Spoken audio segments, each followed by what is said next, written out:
नमस्कार हमारे प्यारे मित्रों, मैं Rajkumar Yadav R K online academy के यूट्यूब चैनल पर आप सभी लोगों का पुनः स्वागत करता हूं। आइए हम लोग वर्ड पर चर्चा कर रहे थे। वर्ड क्या होते हैं, वर्डों का प्रयोग पिछले वीडियो में हमने देखा। इस चीज को टेक्निकल प्रॉब्लम की वजह से आधे पर ही हमको छोड़ना पड़ा था उसको, लेकिन फिर भी आगे हम लोग इसका विस्तार अध्ययन करेंगे। आइए ध्यान दीजिएगा कि वर्ड क्या होते हैं और वर्डों का विचार किस प्रकार से किया जाता है। देखिएगा, वर्ड जो होते हैं, वर्ड के अगर हम प्रकार के वर्ड किसे कहते हैं तो वर्ड को हमने आपको बताया था कि सार्थक एवं स्वतंत्र रूप से, ध्यान देंगे कि सार्थक एवं स्वतंत्र रूप से, सार्थक एवं स्वतंत्र रूप से उच्चरित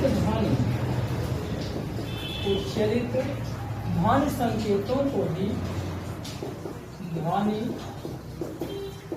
संकेतों को ही वर्ड कहा जाता है। संकेतों को ही क्या कहते हैं, वर्ड कहते हैं। ठीक है, इसे वर्ड कहा जाता है। जो भी ध्वनि संकेत निकलते हैं उसे ही क्या कहते हैं, वर्ड कहते हैं।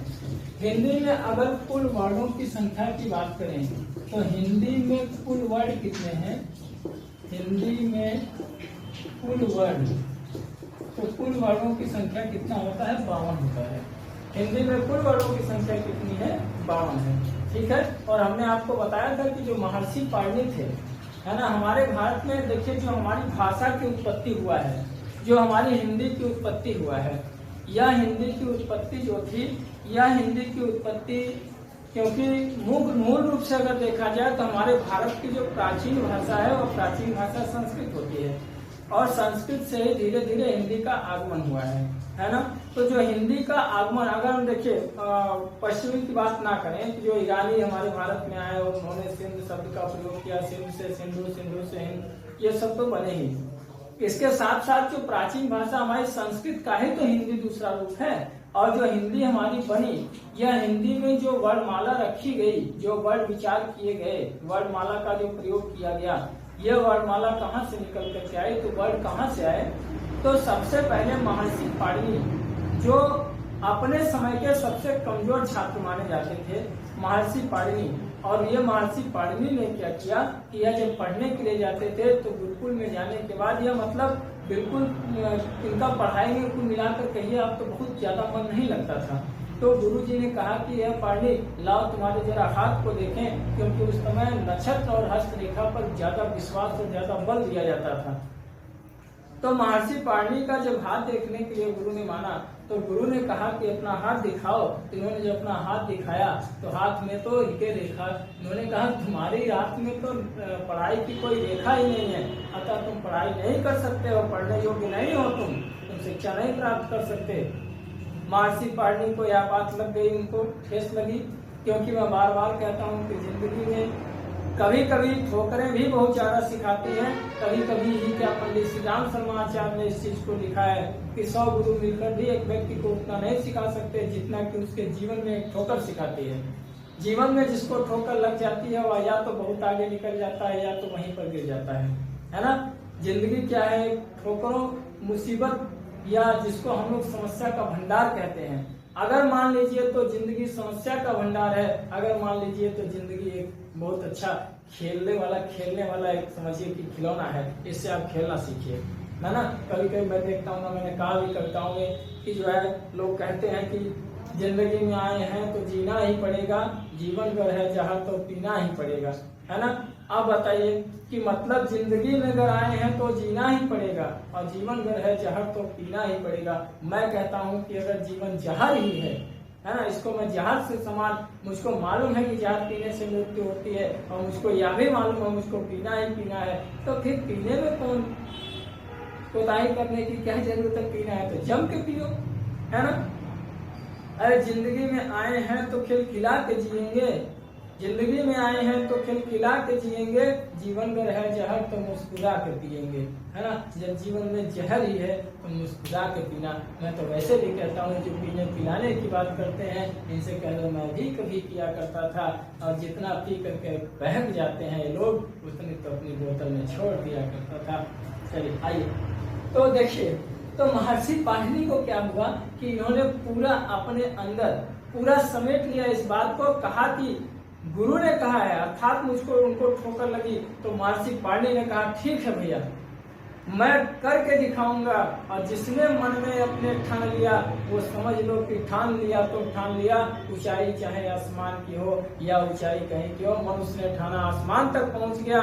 तो महर्षि पाणिनि ने ठाना तो आज पूरा इतिहास रच दिया, जिसको आज पूरी सृष्टि पढ़ती है। तो महर्षि पाणिनि ने क्या किया, जाकर के तपस्या करना शुरू कर दिए शंकर जी की, भोला जी की। और भोला तो हमारे बड़े ही भोला हैं और इतना भोलेपन दिखाए, अपना प्रसन्न हो गए और संसार के कल्याण के लिए डमरू बजाना शुरू किया। और जब डमरू बजाए तो 14 प्रकार की ध्वनि निकली और उसी ध्वनियों को महर्षि पाणिनि ने बांध लिया, अपने यहाँ अनुसरित कर लिया। और महर्षि पाणिनि ने क्या ध्वनि बजी थी, आयुड़ ऋलृक यौंग अयोच हैवरट लड़ यम गणनम झभय गणधस जब गणदस खफ छठत चटतव कपय ससर फल, है ना। 14 प्रकार की ध्वनि निकली और इसी 14 प्रकार की ध्वनियों से वर्ड निकले और इसी वर्ड से पूरे संसार के तमाम हिंदी और संस्कृत के लेख लिखे। तो आइए देखिए, अगर हिंदी में हम कुल वर्णों की बात करें तो वर्तमान की हम बात करें, क्योंकि कंपटीशन की परीक्षा हमको वर्तमान में देना है, हम मूल में थोड़ा कम जाएंगे, मूल की जहाँ जरूरत रहेगी वहाँ आपको जरूर बताएंगे। तो हिंदी में कुल मूल वर्ण कितने हैं, तो कुल मूल वर्णों की संख्या कितनी है, 52 है ना। और दूसरी बात ध्यान रखिएगा, ये जो वर्ण होते हैं वर्ण 2 प्रकार से होते हैं। एक मैं कठिन प्रश्न आपसे करता हूँ और आपके कमेंट देखना चाहूंगा कि ऐसा क्यों होता है। हम लोग बार बार वर्णमाला ही पढ़ते हैं, वर्ण अक्षर क्यों नहीं पढ़ते हैं, है ना। जब बार बार हम लोग कहते हैं कि वर्ण या अक्षर का प्रयोग करते हैं, तमाम आपने किताब में भी देखा होगा, पुस्तकों में भी कुछ जो मानक तबके की किताबें नहीं हैं उन किताबों में आप पाएंगे कि वर्ण एवं अक्षर या वर्ण या अक्षर एवं है तब तो कुछ ठीक है। अगर दे दिया कि वर्ण या अक्षर, देखिए वर्ण या अक्षर में अंतर होता है। वर्ण वह होता है जिसका विखंडन निर्धारित हो और जितने भी मूल स्वर होते हैं ये सभी मूल स्वर अक्षर के रूप में गिने जाते हैं, इनको हम लोग क्या कहते हैं, अक्षर कहते हैं। अगर देखा जाए मूल रूप से तो, और मूल स्वर वही है जिसका कभी विखंडन नहीं होता, इसी को हम लोग क्या कहते हैं, मूल स्वर कहते हैं। ठीक है, बाकी तो स्वरों के प्रकार में हम आपको बता देंगे। और यही मूल वर्ण होते हैं, क्योंकि बिना वर्णों की सहायता से वर्ण को हम उच्चारित कर सकते हैं परंतु अक्षरों को उच्चारित नहीं कर सकते, क्योंकि जिसका क्षय ना हो वही तो अक्षर है ना। ये दोनों में मूलभूत अंतर है वर्ण और अक्षर में, अगर देखा जाए तो। अन्यथा ना माने तो वर्ण और अक्षर तो एक समान दिखाई ही देते हैं, लेकिन आपको यह बहुत ही सेंसिटिव सा आप देखेंगे, आपके बहुत बारीक से आपको अंतर मिलेगा कि वर्णमाला लिखा जाता है, अक्षरमाला का प्रयोग कहीं नहीं होता। जब वर्ण और अक्षर एक समान है तो वर्णमाला की जगह अक्षरमाला का भी तो प्रयोग कर सकते हैं, परंतु ऐसा नहीं होता। आइए, अगर हिंदी में कुल वर्ण देखें तो कुल वर्णों की संख्या कितनी होती है, 52 होती है। आइए अब इसका हम लोग भेद करते हैं, आप लोग साथ ही साथ नोट्स इसका बनाते चले। जो लोग नोट्स बनाए बेहतर नोट्स बनाइए। मैंने कहा है कि इस बार मैं यूट्यूब पर हूँ तो आपको एक बेहतरीन तरीके से पढ़ाऊंगा, कोई भी ना तो पॉइंट छूटेगा और ना तो आपका कोई भी ऐसा प्रश्न होगा जो हमारे इस यूट्यूब चैनल पे पढ़ाए हुए से जो आपका प्रश्न ना पूछे। फुल गारंटी है मेरी 30 में 30 की। यूपी में आज तक का रिकॉर्ड, जब से मैं इस सिचुएशन पर खड़ा हूँ, इस स्टेशन पर खड़ा हूँ, इस स्थान पर खड़ा हूँ, तब से रिकॉर्ड रहा। माँ सरस्वती की कृपा से हमेशा 30 में 30 क्वेश्चन पूरा का पूरा फंसाया हूँ। और इस बार भी सीटेट के रिजल्ट में भी देखिए, हमारी कोचिंग के आने दीजिए रिजल्ट, आप लोगों को दिखाऊंगा 30 में 30 हिंदी में आया है। आइए आगे ध्यान दीजिएगा। आइए आगे की बात करते हैं हम लोग। तो वर्ड देखिए कुल कितने प्रकार के होते हैं, तो वर्ड देखिए 2 प्रकार के होते हैं। वर्ड का अगर हम प्रकार देखें तो वर्ड कितने होते हैं, 2 प्रकार के होते हैं। एक होते हैं स्वर और दूसरे किस रूप में गिने जाते हैं, व्यंजन के रूप में गिने जाते हैं, है ना। आइए हम लोग स्वरों का बात करें तो स्वर जो होते हैं इनको स्वर किसे कहते हैं, तो स्वर किसे कहेंगे, जो स्वतंत्र रूप से उच्चारित होते हैं। किसे कहेंगे, जो स्वतंत्र रूप से उच्चारित होते हैं, अर्थात जिनके उच्चारण के लिए अन्य किसी की आवश्यकता हमें नहीं होती है, उसे स्वर कहते हैं। तो जो स्वतंत्र रूप से उच्चारित होते हैं वे स्वर कहलाते हैं। वे क्या कहे जाते हैं, स्वर कहलाते हैं। ठीक है, आगे स्वर वे होते हैं जिनके उच्चारण के लिए किसी अन्य की आवश्यकता नहीं होती। स्वर वे होते हैं जिनके उच्चारण के लिए अन्य किसी की आवश्यकता नहीं होती। अन्य किसी की आवश्यकता नहीं होती। आवश्यकता नहीं होती उसे क्या कहते हैं? स्वर। ठीक है, जिसका उच्चारण करने के लिए अन्य किसी और की आवश्यकता नहीं होती उसे क्या कहते हैं? उसे क्या कहेंगे? उसे स्वर कहते हैं। इसको आप लोग नोट करें। आइए ध्यान देखिएगा। आइए देखिए, अब स्वर की कुल संख्या कितनी है? अभी हम स्वर पे ही बात करेंगे, इसके बाद फिर व्यंजन को शुरू करेंगे। आइए देखिएगा स्वर। कई बार प्रश्न आता है कि हिंदी में स्वर कितने हैं? स्वर कितने हैं? तो देखिए, स्वरों की अगर हम संख्या की बात करें, स्वर की कुल संख्या कितनी है? तो हिंदी में कुल संख्या 11 है ना। देखिए, लूसेंट की किताब में, पुरानी वाली बुक में 13 दिया हुआ है, तो उसमें अंग और आहा को जोड़ करके दिया है कुल। जबकि अंग और आहा जो है ये ना तो स्वर है ना तो व्यंजन है, ये अयोगवान है। आवश्यकता पड़ने के बाद ये किसी से भी मैच कर जाते हैं, है ना। इसलिए अगर प्रश्न में आपके आ जाए कि हिंदी में कुल स्वरों की संख्या कितनी है, तो आप लोग 11 ही लगाएंगे, 11 से ऊपर नहीं जाएंगे। ठीक है, कुल 11 ही आपको इसको क्लिक करना है कि हमारा 11 ही क्या है? सही है। आइए और देखिए, यदि हिंदी में पूछा जाए कि स्वर की मात्रा कितनी होती है, तो ध्यान दीजिएगा मेरी बात का, कि स्वर की ही मात्रा होती है, व्यंजन की कोई मात्रा नहीं होती। स्वर ही मात्रा के रूप में लगता है। ध्यान रखेंगे, स्वर ही क्या होता है? मात्रा के रूप में लगता है। मात्रा के रूप में लगता है, कभी व्यंजन मात्रा के रूप में नहीं लगता। और मात्रा लगती कहाँ है? मात्रा देखिए स्वर की भी लगती है, मात्रा देखिए व्यंजन पर भी लगती है। परंतु निर्धारित है कि व्यंजन पर जितनी भी मात्रा लगती है, ये सब मात्राएं स्वर की होती हैं। व्यंजन की मात्रा व्यंजन पर नहीं लगती है। तो मात्रा कितनी है? तो मात्राओं की संख्या कितनी है? 10 है। अब कहेंगे सर जी आप तो बताए कि स्वर की संख्या 11 है, अभी आप कह रहे हैं कि स्वर क्या है कि मात्रा के रूप में लगता है। तो अगर 11 स्वर हैं तो 11 मात्रा भी तो होना चाहिए, है ना भाई। जब स्वर की संख्या 11 है तो मात्रा की संख्या भी तो 11 होना चाहिए। नहीं, एक ऐसी मात्रा होती है जिसका उपयोग नहीं होता है। कौन सी मात्रा है जिसका उपयोग नहीं होता है? तो ध्यान रखिएगा इस बात का, आ की मात्रा नहीं लगाई जाती है, नहीं लगती है, लगी नहीं पाती है कहीं पर। आ की मात्रा नहीं लगती है। बड़ा ही सीधा सा प्रश्न कंपटीशन में पूछा जाएगा, वह कौन सा स्वर है जिसकी कोई मात्रा नहीं है?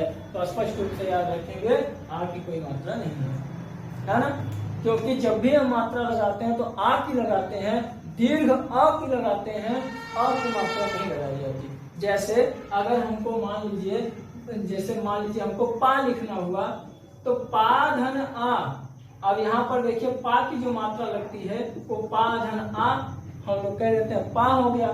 लेकिन ये भूल जाते हैं कि ये जो पा है, इस पा में पा धन आ ये ऑलरेडी है, और इसी के साथ में अगर आ जोड़ते हैं तो आ मिलकर क्या हो जाता है? आ हो जाता है। अतः मात्रा आ की कहाँ लगी? मात्रा तो दीर्घ आ की लगती है ना। तो स्पष्ट रूप से इसको ध्यान में रखेंगे हम सभी लोग कि इसमें आ की मात्रा नहीं लगती है। जब भी लगती है तो किसकी लगती है? दीर्घ आ की मात्रा लगाई जाती है। ठीक है, 3 प्रश्न आपका यही क्लियर है। अगर स्वर की संख्या पूछेगा तो 11, मात्रा पूछेगा तो 10, आ की कोई मात्रा नहीं लगती है। साथ ही साथ ध्यान रखेंगे कि स्वर ही मात्रा के रूप में लगता है, व्यंजन किसी की मात्रा के रूप में नहीं लगता है। यह बात आप लोग बहुत ही परिभाषित तरीके से ध्यान में रखेंगे। आगे आइए देखते हैं, इसको आप लोग नोट कर लीजिए। और यदि वीडियो ठीक लग रहा हो, हमारे पढ़ाने का तरीका सही लग रहा हो, आपके योग्य दिखाई दे रहा हो, तो लाइक कर दीजिए, और आवश्यकता समझिए तो शेयर कर दीजिए, है ना। आइए अब हम लोग देखते हैं स्वरों का वर्गीकरण। बहुत इंपॉर्टेंट टॉपिक आपको पढ़ाने जा रहा हूँ, स्वरों का वर्गीकरण। स्वरों का वर्गीकरण कितनी प्रकार से किया गया है।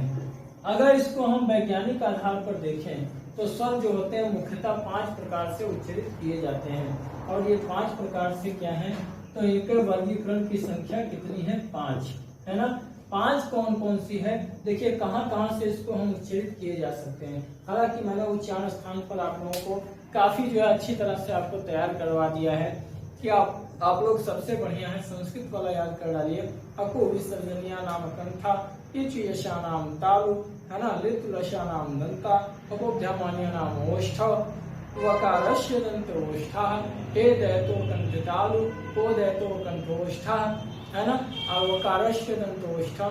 इतना यदि आप लोग का तैयार है तो आपको कभी भी उच्चारण स्थान की याद करने की जरूरत ही नहीं, है ना। लेकिन स्वर प्रकार में अगर आएंगे तो प्रकार में आने पर तो इसको आपको पढ़ना होगा, कौन सा स्वर ह्रस्व स्वर है, दीर्घ स्वर है, गुरुक स्वर है, मुख के आधार पर बोला जाता है ना। तो इसके आधार पर अगर हम लोग देखेंगे तो यह 5 प्रकार का होता है, और यह प्रश्न पूछा भी आपसे गया हुआ है ना। तो देखिए उत्पत्ति के आधार पर, उत्पत्ति के आधार पर यदि हम लोग नंबर 1 उत्पत्ति के आधार पर बात करें, पहला बात करें हम लोग उत्पत्ति के आधार पर स्वरों का वर्गीकरण होता है, कितने प्रकार के होते हैं, तो ध्यान रखिएगा उत्पत्ति के आधार पर स्वर जो होते हैं 3 प्रकार के होते हैं। नंबर 1 ह्रस्व स्वर, या इसी को क्या कहते हैं, इसी को कहते हैं मूल स्वर, ठीक है। अखंडित स्वर, जिसका खंडन ना किया जा सकता हो, उसी को क्या कहते हैं, अखंडित स्वर भी कहते हैं। तो आइए ह्रस्व स्वर या मूल स्वर। ह्रस्व स्वर वे स्वर होते हैं जिनका कभी खंडन नहीं किया जा सकता, जिसको विखंडित नहीं किया जा सकता, जिसको तोड़ा ना जा सकता हो, उसी को क्या कहते हैं, ह्रस्व स्वर कहते हैं, ठीक है।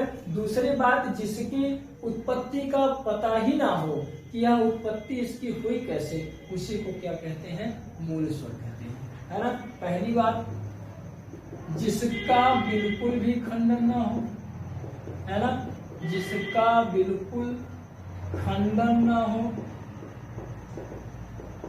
ठीक है, मतलब जिसमें से हम स्वर में से स्वर को भी ना निकाल सकते हो, स्वर में से व्यंजन को भी ना निकाल सकते हो, या व्यंजन में से ऐसा जिसका खंडन ही ना हो, वह क्या कहलाता है, मूल स्वर कहलाता है, पहली बात।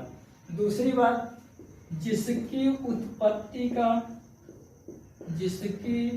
उत्पत्ति का पता ना हो, वही क्या कहलाता है, मूल स्वर कहलाता है ना।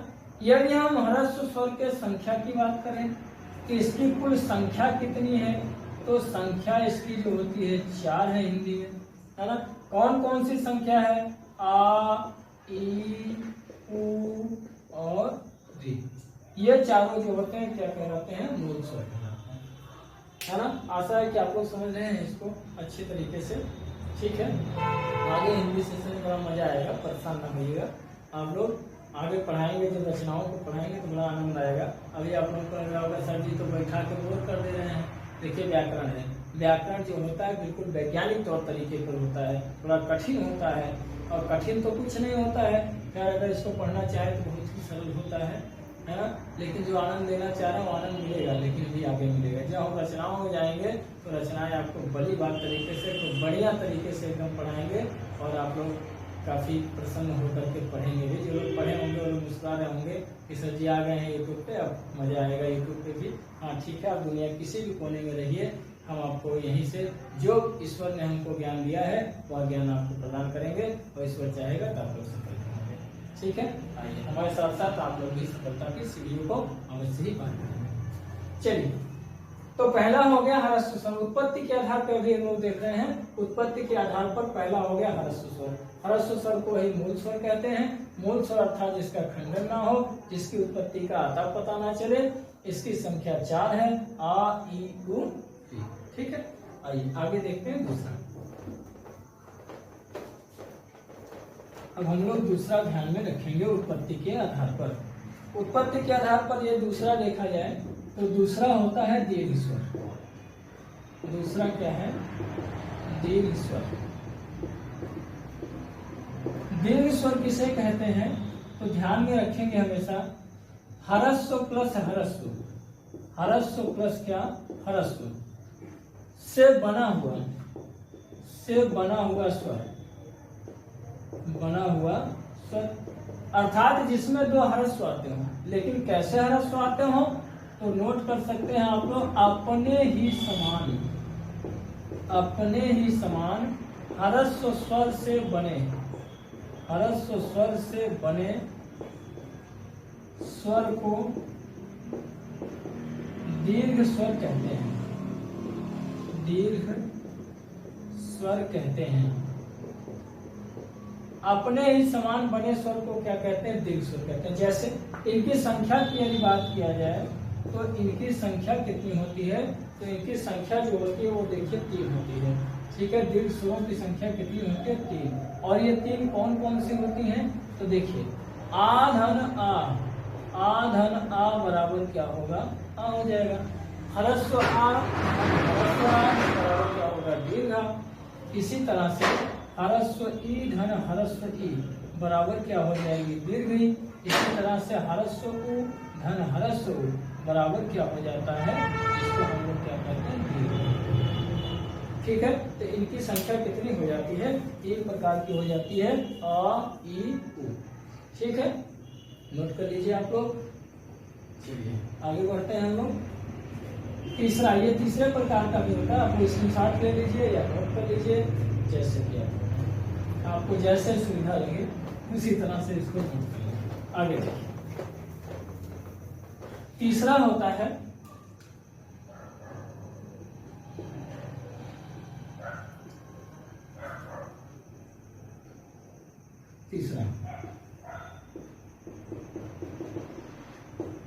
संयुक्त स्वर।